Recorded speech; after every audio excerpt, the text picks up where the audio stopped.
এই নারকেল মনস্কামনার উদ্দেশ্যে যদি বেঁধে রাখা হয় তাহলে সেটা পরিপূর্ণ হয়। এটা হচ্ছে এখানকার মানুষের মান্যতা। নমস্কার সবাইকে, একটা নতুন ভিডিওতে তোমাদের সবাইকে স্বাগত। আর আমি এখন রয়েছে পুরুলিয়া, আর পুরুলিয়ার অযোধ্যা। এটা হচ্ছে অযোধ্যার মোড়। এই জায়গাটা দেখো, একদম দুর্ধর্ষ সুন্দর লাগছে। উঁচু পাহাড়, উঁচু উঁচু ওই যে খেজুর গাছগুলো, দূরে বিভিন্ন রকমের অজানা গাছ, আর এই দিকে দেখো পাহাড়ি গাছ প্রচুর, উপরে শাল গাছ, আর এই যে হচ্ছে পলাশ গাছ। কি সুন্দর লাগছে এই জায়গাটা। সুপ্রভাত সবাইকে, একটা নতুন ভিডিওতে তোমাদের সবাইকে স্বাগত। আর এখন আমি রয়েছি হচ্ছে ঝাড়খণ্ডে। আর ঝাড়খণ্ডের এই স্টেশনটার নাম হচ্ছে ভজুরি জংশন। এই দেখো, তো ঝাড়খণ্ডে আমি একটা কাজে এসেছিলাম, তো এখান থেকে আমি যাব হচ্ছে পুরুলিয়ার দিকে। তো আমার একটা ট্রেন আসছে, সেটা হচ্ছে বোকারো থেকে খড়গপুর। তো এই ট্রেনে করে আমি যাব হচ্ছে আদ্রা জংশন অবধি। আদ্রা থেকে তারপরে লোকাল ট্রেন ধরে সামনে যাব হচ্ছে পুরুলিয়ার দিকে, পুরুলিয়ার অযোধ্যা পাহাড় দেখতে যাব। তো চলো আমার সাথে, সুন্দর জার্নি হচ্ছে। তো এই যে আমাদের ট্রেন চলেও এসছে। তো এই যে ট্রেনটা, এই ট্রেনটা কিন্তু মানে ইঞ্জিন টানছে, মানে এক্সপ্রেসের যে ইঞ্জিন থাকে সেই ইঞ্জিন, কিন্তু টোটাল জেনারেল।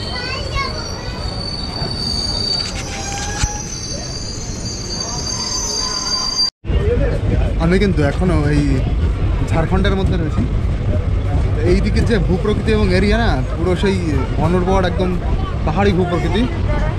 ওই জন্য পুরুলিয়ার ওই শেষ দিক থেকে এরকম অবস্থা। এই দেখো পলাশ ফুল গাছ, এই দেখো, এই যে এইগুলো সব পলাশ ফুল। ওই পলাশ গাছ এদিকে একটা মানে ওরকম ফুল গাছ মতন না, এদিকে মানে জঙ্গলের একটা গাছ হিসাবে পরিচিত। কিন্তু এবার আমাদের ট্রেন আদ্রাটে ঢুকে গেছে।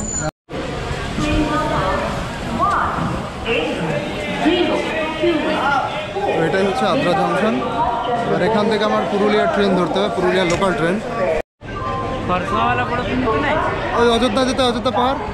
এই যে আমাদের ট্রেন চলে এসছে, একদম নামার সাথে সাথে ট্রেনটা পেয়ে গেছি।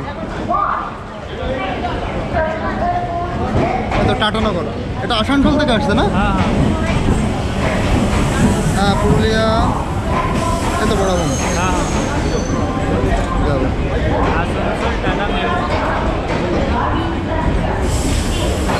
এটা যাচ্ছে হচ্ছে আসানসোল থেকে আসছে, আর যাচ্ছে হচ্ছে টাটানগর। চলো তাহলে একসাথেই উঠি। মহিলা লেডিস চলো আগে, চলো আগে। এই গাড়ি কোথায় যাবে? টাটানগর যাবে।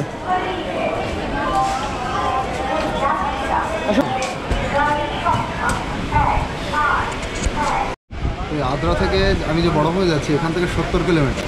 আর যদি পুরুলিয়ায় নামি, পুরুলিয়া হচ্ছে 39 কিলোমিটার। তো এই যে হচ্ছে পুরুলিয়া স্টেশন, এই হচ্ছে পুরুলিয়া জংশন। কিন্তু আমি যেখানে যাব অযোধ্যা পাহাড়ের দিকে, তো সেটা যেতে গেলে আমার বড়ভূমে নামলে বেশি ভালো হবে। সেই জন্য ভাবছি পুরুলিয়ায় নামবো না, এই ট্রেনটা এবার সোজা চলে যাবে। আর 3-4টে স্টেশন পরেই বড়ভূম। তো বড়ভূমে যাবো, আর ওখানে গিয়ে ওখান থেকে মোটামুটি ওই 35 কিলোমিটার মতন অযোধ্যা পাহাড়। তো ওখান থেকে আমার সুবিধা হবে। তো চলো ওখান থেকেই যাই। এই পুরুলিয়া থেকেই আজকে আমি রাত 9টায় এবার ফিরে যাবো। রাত 9টা আমার এখান থেকে হাওড়া এক্সপ্রেস রয়েছে, পুরো 9টার সময় ছাড়বে আর পৌঁছাবে হাওড়াতে ওই 4:15 দিকে। তো চলো, এবার আমাদের ট্রেন ছেড়ে দিয়েছে, আর এবার যাচ্ছি বড়ভূমের দিকে।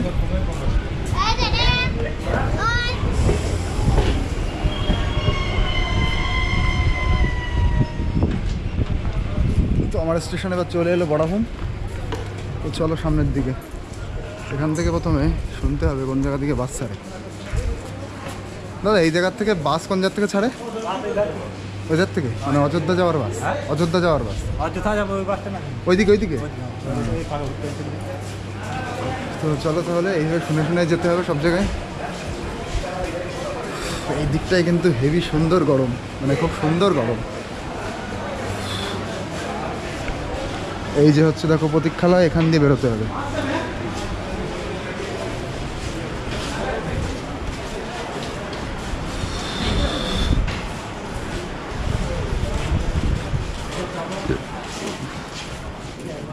এই যে কিন্তু স্টেশন থেকে এই যে বেরিয়ে গেলাম, টিকিট কাউন্টার এটা আমার পেছনে। আর এখানে হচ্ছে টোটো স্ট্যান্ড।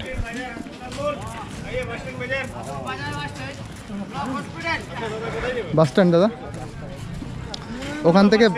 ওখান থেকে বাসে অযোধ্যা যায়। তো অযোধ্যার বাস এই বাগমুন্ডি লাইনে পাবেন, বসুন আমি মানে জনসংখ্যা নামাবো আপনারা। আচ্ছা আচ্ছা, বাস স্ট্যান্ড, বাজার, হাসপাতাল মোড়, বাজার, হসপিটাল।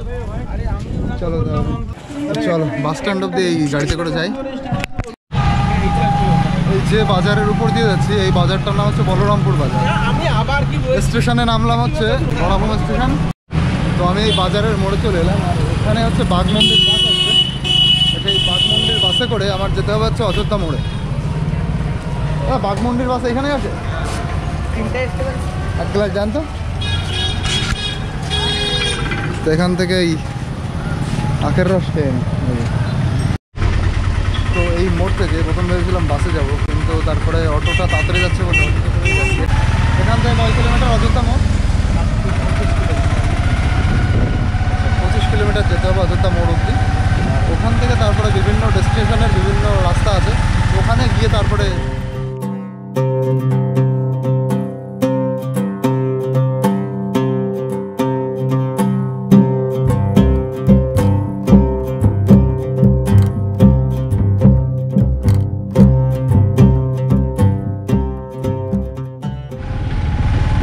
যে জায়গায় চলে এলাম, এই জায়গাটার নাম হচ্ছে ভুচুঙ্গি। আর পাশে দেখো এই সাইডে একটা পাহাড় আছে, এটা হচ্ছে পাখি পাহাড়।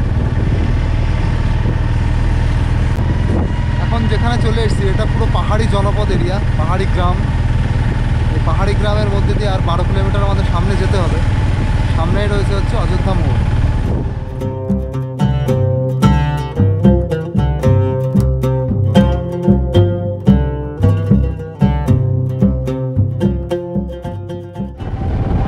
অযোধ্যা পাহাড়ের নিকটবর্তী একটা সুন্দর গ্রামে চলে এসেছি। এই গ্রামটার নাম হচ্ছে গোবিন্দপুর। তো এরকম দূরে এসে বেশ সুন্দর মার্কেট, জমজমাট, মোটামুটি পাহাড়ি মার্কেট, পাহাড়ি গ্রাম যেরকম হয় একদম সেরকম।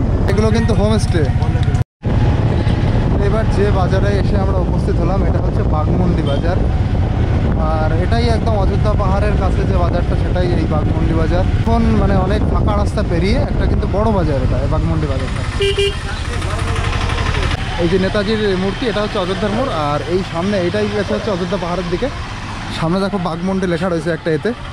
নেক্সট এইদিকে যদি যাইস তাহলে হচ্ছে সেটা হচ্ছে বাঘমন্ডি। এইখান থেকে আমরা যাবো এবার সোজা, আর যাবো হচ্ছে এই যে অটোতে করে। এই দেখো এখান থেকে লেখা রয়েছে পুরুলিয়া। এটা পুরুলিয়া, এই পুরুলিয়ার মধ্যে এটা মানে জংশনের কথা বলছে কিছু। Purulia junction 53 kilometre, Ayodhya hilltop 14 kilometre, আর ওইটা হচ্ছে বামনি জলপ্রপাত, বামনি ফলস 6 কিলোমিটার। আমরা যাচ্ছি কিন্তু অযোধ্যা হিলটপে, এই 14 কিলোমিটার। আর ওখানে গিয়ে বিভিন্ন রকম জিনিস তোমাদেরকে দেখাবো। দেখো এখান থেকেই তোমাদের পাহাড়ি জনপদের পরিবেশ দেখাতে দেখাতে নিয়ে যাচ্ছি। আর এই গরুগুলোর কিন্তু চাষ করে, তারপরে এইগুলো পুরো মুর্শিদাবাদ হয়ে বাংলাদেশে চলে যায় না? এইগুলো কিন্তু পুরো বাংলাদেশে চলে যায়, মুর্শিদাবাদ হয়ে, বহরমপুর হয়ে, ওই দিক দিয়ে।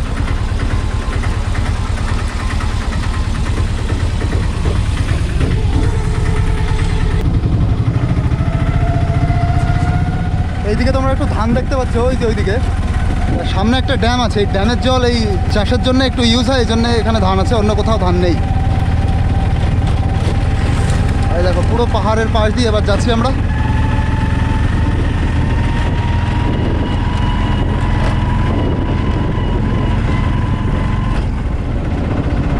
এইদিকে দুটো জলপ্রপাত আছে যেখান থেকে জলবিদ্যুৎ তৈরি করা হয়, তো সেখানে গিয়েও দেখাবো। সামনে দুর্ধর্ষ সুন্দর পাহাড়। আর এবার যাচ্ছি কিন্তু ড্যামের দিকে। বস এখানে অল্প একটু হোল্ড করা দিতে হবে, দেখো তোমার সুবিধা মতন।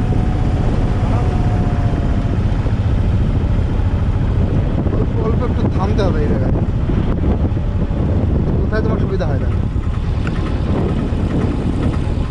অল্প একটু থামো এখানে। হ্যাঁ হ্যাঁ, এই জায়গাটা জাস্ট দেখো, এই জায়গাটা আর উপলব্ধি, মানে অটোয় করে আসছিলাম তো, ওইটা দুম করে চলে গেলে বোঝা যাবে না এই দিকটা কি সুন্দর লাগছে। এই যে পলাশ গাছ, আর যখন বর্ষাকালে এই দিক থেকে জল আসে, সেইটা একটা অসাধারণ সুন্দর দৃশ্য হয়।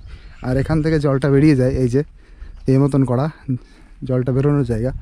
এই জায়গাটা দেখো একদম দুর্ধর্ষ সুন্দর লাগছে। উঁচু পাহাড়, উঁচু উঁচু এই যে খেজুর গাছগুলো, দূরে বিভিন্ন রকমের অজানা গাছ। আর এইদিকে দেখো পাহাড়ি গাছ প্রচুর, উপরে শাল গাছ, আর এই যে হচ্ছে পলাশ গাছ। কি সুন্দর লাগছে এই জায়গাটা। আর এইদিকে কিছু গ্রাম আছে, হালকা পাতলা ছোট ছোট ছোট গ্রাম। এই ভিতর দিয়ে রাস্তা চলে গেছে, দেখো রাস্তার দাগ রয়েছে এই যে ভিতরে। আর আমরা যাব হচ্ছে এই যে অটো আমাদের, এই রাস্তা দিয়ে সোজা ধরে সামনে একটা আছে মন্দির আছে, শিব ঠাকুরের মন্দির। ওটা খুব সুন্দর মন্দির, আমরা যাব হচ্ছে ওখানে। তো প্লেসটা একদম অসাধারণ লাগছে বস, অসাধারণ। তো আমি একটু হেঁটে হেঁটে সামনের দিকে যাচ্ছি, কারণ এই সুন্দর দৃশ্যটা না হাঁটলে বোঝা যাবে না। এখান থেকে দেখো কি সুন্দর রাস্তা চলে গেছে ভিতর দিক দিয়ে, অসাধারণ লাগছে এই পুরো এরিয়াটা। এটাই কিন্তু পুরো পাহাড়ি গ্রাম, সামনে আরও আছে পাহাড়ি গ্রাম। উফ, কি সুন্দর লাগছে দেখো।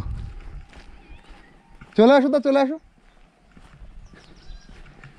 অসাধারণ লাগছে দেখো, কি সুন্দর দৃশ্য। উপরে ওই যে কারেন্টের তারগুলো গেছে দেখো উপর থেকে, ওই সাব স্টেশনের দিকে, ওইদিকে ওই দেখো দূরে কিছু ছাগল ছানা চড়ছে, ছাগলের বাচ্চা, মা ছাগলও আছে। কি সুন্দর লাগছে টোটাল এই দৃশ্যটা দেখো,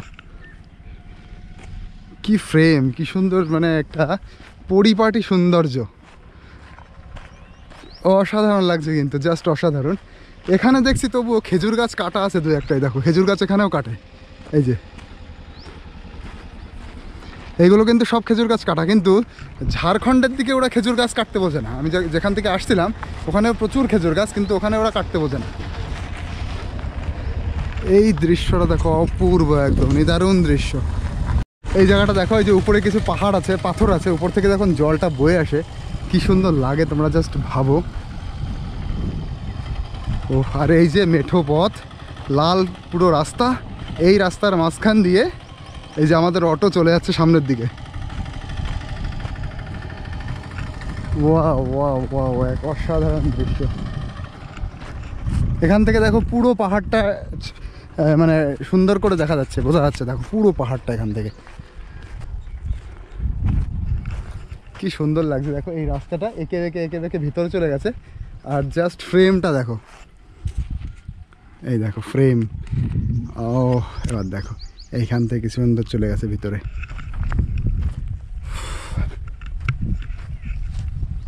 আমার তো হেভি সুন্দর লাগছে এইসব জায়গা দেখতে।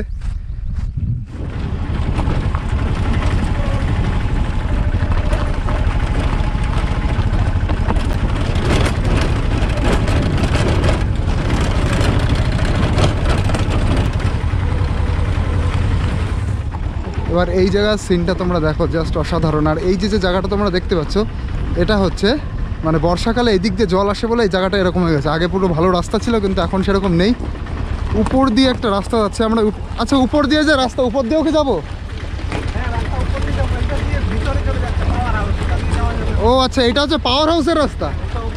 ও, এটা অফিসের রাস্তা, আমরা যাবো হচ্ছে এই দিক দিয়ে। ও, কি সুন্দর লাগছে দেখো পুরো এরিয়াটা।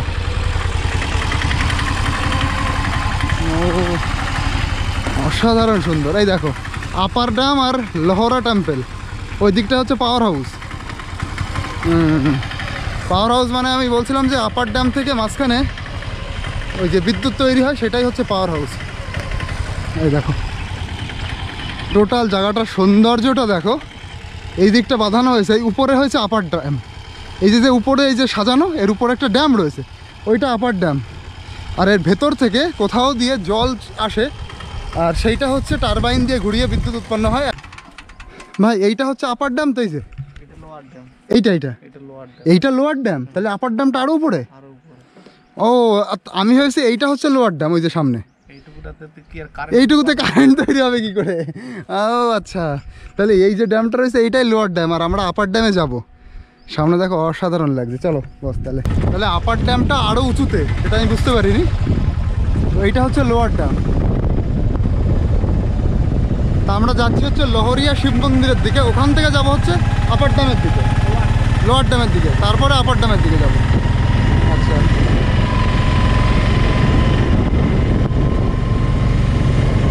এই বিউটিফুল সিনারিটা জাস্ট উপভোগ করো। কিন্তু ছাতেম গাছ, এই যে গাছগুলো, এইগুলো, এটা হচ্ছে ছাতেম গাছ, এটা দেবদারু গাছ। ওই যে ওইদিকে হচ্ছে নিম গাছ। আর এটাকে ও, এইখান থেকে জল ছাড়ে এই ক্যানেলে যাওয়ার জন্য, তাই তো? এই ক্যানেলের মধ্যে দিয়ে জল ছাড়ে। আচ্ছা,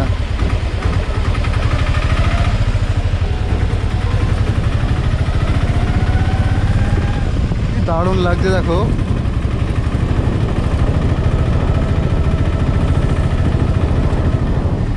এই দেখো Keshtobazar irrigation scheme, welcome to. এই যে আমরা যাচ্ছি কিন্তু শিব মন্দিরের দিকে এবার।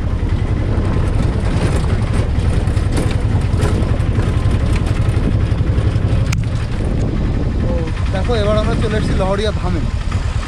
আর এইখানে অনেক জাগ্রত মন্দির আছে, শিব মন্দির, রাম মন্দির, দুর্গা মন্দির। শিব মন্দির কোনটা? এটা দিয়ে? ও আচ্ছা আচ্ছা, এটা দিয়ে। তো আমরা কিন্তু এবার যাচ্ছি ওই লহরিয়া শিব মন্দিরের দিকে। আর এই জায়গাটা এতটাই ফেমাস জায়গা, এই এরিয়ায় যেই আসে সে এখানে আসে। আর এখানে বিকাল হলেই মোটামুটি এই মেলাটা শুরু হয়ে যায়, তাই না? তো সকাল বিকাল সব সময়, এই দুপুরবেলা হালকা একটু বন্ধ থাকে। মানে যখন টুরিস্টের সময় আসে তখন তো প্রচুর লোকজন আসে। এই দেখো পুরো মেলার এরিয়ার মধ্যে চলে এসেছি। এইটাও কিন্তু একটা মন্দির, বিষ্ণু মন্দির। ও এটা বিষ্ণু মন্দির, আচ্ছা।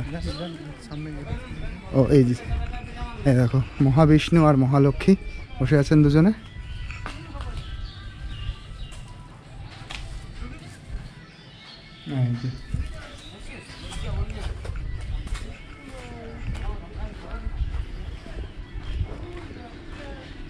আর এইটা হচ্ছে শিব মন্দির। এদিকটা দেখো কি সুন্দর, পুরো ছায়া ঘেরা এরিয়া।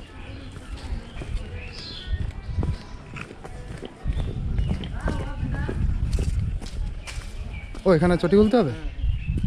ও এখানে কিন্তু শু খুলতে হবে, তাহলে শু আর মোজা দুটোই খুলি।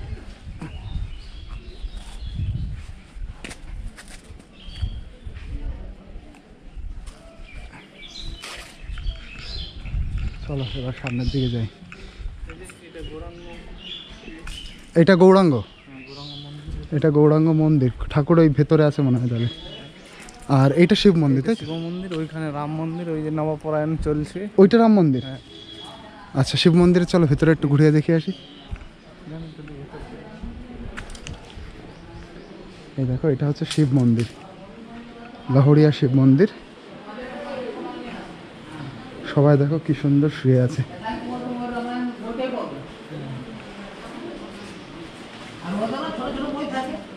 দেখি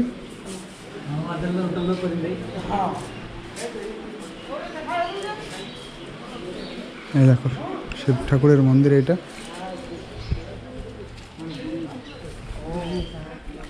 আর এই যে হচ্ছে শিব ঠাকুরের বাহক।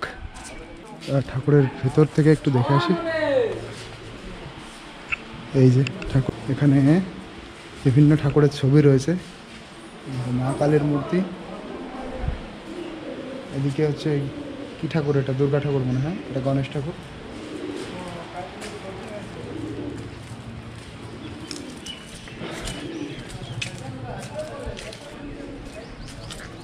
আর সামনে ওইটা হচ্ছে রাম মন্দির। চলো রাম মন্দিরের ওইখান থেকে একটু ঘুরে আসি।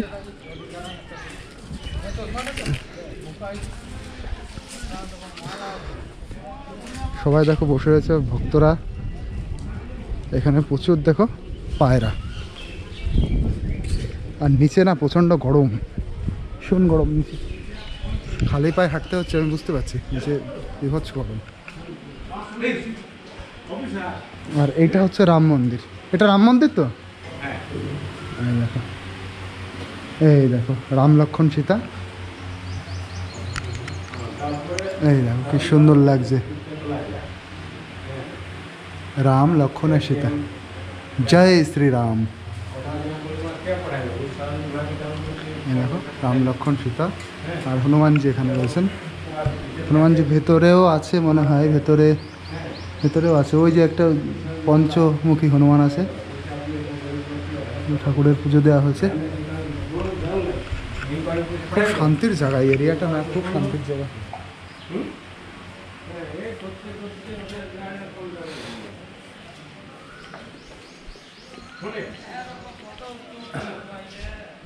এখানে সব লোকজন ঘুরতে আসে। আর ঠাকুরের স্থান বলে সুন্দর একটা মেলারও জায়গা হয়ে দাঁড়িয়েছে। তো এসছে এখানে।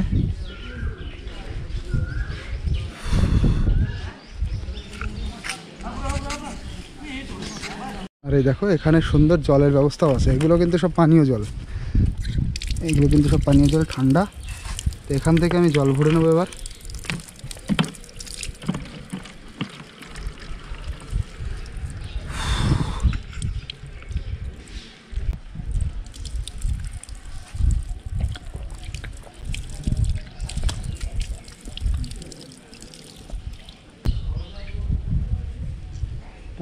আর দেখো এই যে মন্দির, এই যে লেখা রয়েছে ওং নমঃ শিবায়। আর এই সামনে বড় একটা বট গাছ, আর এই বট গাছে দেখো কত মানুষ তাদের মানত বেঁধে রেখে গেছে বিভিন্ন মানুষের বিভিন্ন মনোকামনার জন্য। দেখো এই কত মানত, দেখো এর মানতগুলো কিন্তু সব হচ্ছে নারকেল বেঁধে রেখে গেছে। এখানে এইটাই হচ্ছে প্রচলন, এখানে প্রচুর নারকেল বিক্রিও হয়। এই নারকেল মনস্কামনার উদ্দেশ্যে যদি বেঁধে রাখা হয় তাহলে সেটা পরিপূর্ণ হয়, এটা হচ্ছে এখানকার মানুষের মান্যতা। দেখো সব কিন্তু নারকেল, সব নারকেল। আর যখন সেই মানুষের মনোকামনাটা পূর্ণ হয়ে যায় তখন এসে একটা নারকেল সে খুলে দিয়ে যায়, এটাই হচ্ছে ব্যাপার। দেখো আর এই যে এই দোকানগুলোতে এই যে নারকেল বিক্রি হয়, এই যে এই নারকেলগুলো দেখো দেখো। এবার দেখো এই মন্দির থেকে আমি সামনে হেঁটে আসলাম, হেঁটে এসে এই জায়গাটা জাস্ট দেখো, এইখানে বিশাল বড় একটা ড্যাম। এই ড্যামটার নাম হচ্ছে লহরিয়া ড্যাম, কারণ এই লহরিয়া মন্দিরের পাশেই ড্যামটা, তাই লহরিয়া ড্যাম। এই ড্যামের উপরে যে এইটা দেখছো তোমরা, এইটা কিন্তু মানে লোয়ার ড্যাম এটার নাম। এখানে একটা ড্যাম আছে, আর তার উপরে ওই দিকে হয়তো অন্য আর একটা ড্যাম আছে, সেইটার নাম হচ্ছে আপার ড্যাম। আর এর মাঝখানে টারবাইনার দিয়ে মানে এখানে বিদ্যুৎ তৈরি হয়। তো আমরা এবার এর উপরে হয়তো যাব। আর দেখো কি সুন্দর লাগছে পুরো এরিয়াটা, মানে অসাধারণ সুন্দর।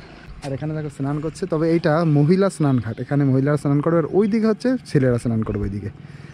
আর এই দিকে হচ্ছে জল ছাড়ার ব্যবস্থা, এই যে এটাও কিন্তু জল আটকে রয়েছে, ওই যে এটাও এক ধরনের ড্যাম বলতে পারো, ড্যামই এটা লহরিয়া ড্যাম, কারণ ওই যে জল আটকানো রয়েছে, ওই যে ওখান দিয়ে জল ছাড়া হয়। আর এই যে টোটাল জায়গাটা, আর এখান থেকে মন্দিরটা দেখো, মন্দিরের এই পরিবেশটা, এই যে হচ্ছে মেইন মূল মন্দির, এই যে এটা শিব ঠাকুরের মন্দির। আর এটা রাত্রিবেলায় অসাধারণ লাগে, কারণ এই লাইটগুলো যখন জ্বলে রাত্রে তখন খুব সুন্দর দেখা যায়। তো চলো এবার আমরা ওইদিকে যাই। আর দেখো এই যে মন্দির, মন্দিরের সামনে এরকম একটা কূপ রয়েছে, এখান থেকে কিন্তু জল ওঠানো হয়, অনেকটাই গভীর। তবে পুরুলিয়ার এই অঞ্চলে প্রচুর পরিমাণে এই কূপ দেখা যায়, অনেক জায়গায় এরকম করা, পাতকুয়ো করা, এই যে